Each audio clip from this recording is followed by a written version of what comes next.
साहब DPO साहब आया आहिनि साईं।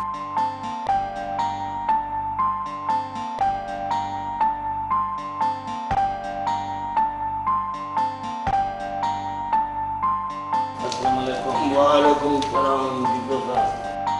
ॿियो कहिड़ा हाल आहिनि DPO साहब? ख़ुशि आहियो? शुक्र अल्हम्दुलिल्लाह, मालिक जो करम आहे। DPO साहब कीअं तकलीफ़ करे अॼु अचणु थियो आहे? सरदार साहब, कुनल ख़ान ऐं रसूल बख़्श वारनि जे झेड़े जे बारे में अव्हां सां कुझु ॻाल्हाइणो हुयो। जी जी हुकुम कयो। सरदार साहब, अव्हांखे ख़बर हूंदी हुकूमत अमन अमान बहाल कराइण लाइ हर मुमकिन कोशिशूं वठी रही आहे, जंहिं लाइ वॾेरनि ऐं सरदारनि जी मदद वरिती पई वञे। हा DPO साहब, मां पाण बि रसूल बख़्श ऐं कुनल ख़ान वारनि सां इन बारे में ॻाल्हाईंदुसि। सरदार साहब, मां चाहियां थो त जेतिरो जल्द इहो झेड़ो ख़तमु थिए एतिरो सुठो थींदो, छो त वधीक जानियूं ज़ाया थियण खां बची वेंदियूं। इंशाअल्लाह ईअं ई थींदो। सरदार साहब, चङो पोइ हाणे इजाज़त।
बिस्मिल्लाहिर्रहमानिर्रहीम। कुल हुवल्लाहु अहद अल्लाहु समद लम यलिद वलम यूलद वलम यकुल लहू कुफुवन अहद। सदक़ल्लाहुल अलियुल अज़ीम।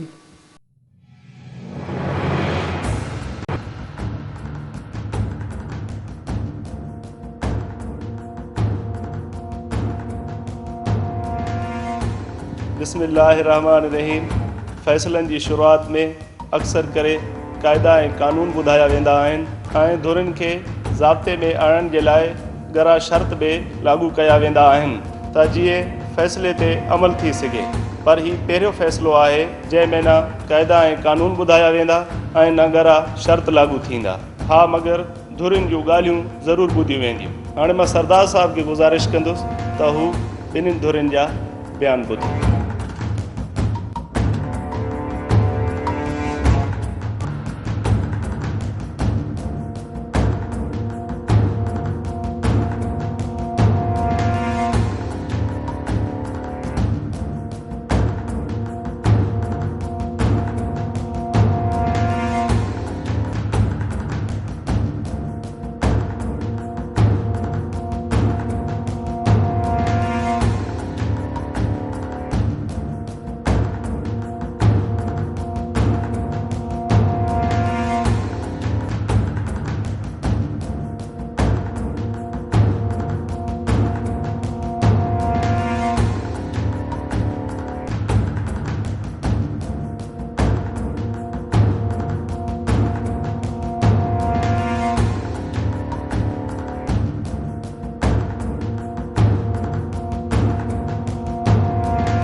असां ॿिन्हिनि धुरियुनि जूं ॻाल्हियूं ॿुधियूं।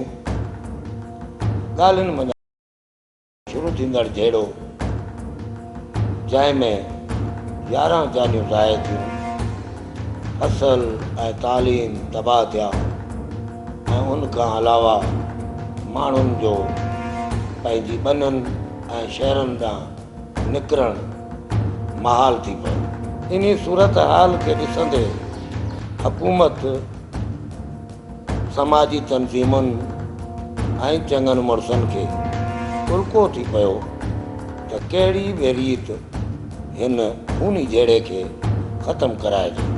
आख़िरकार उहे कोशिशूं कामयाबु थियूं जो अॼु हिन वक़्तु असां हिते मसइले जे हल लाइ गॾु थिया आहियूं।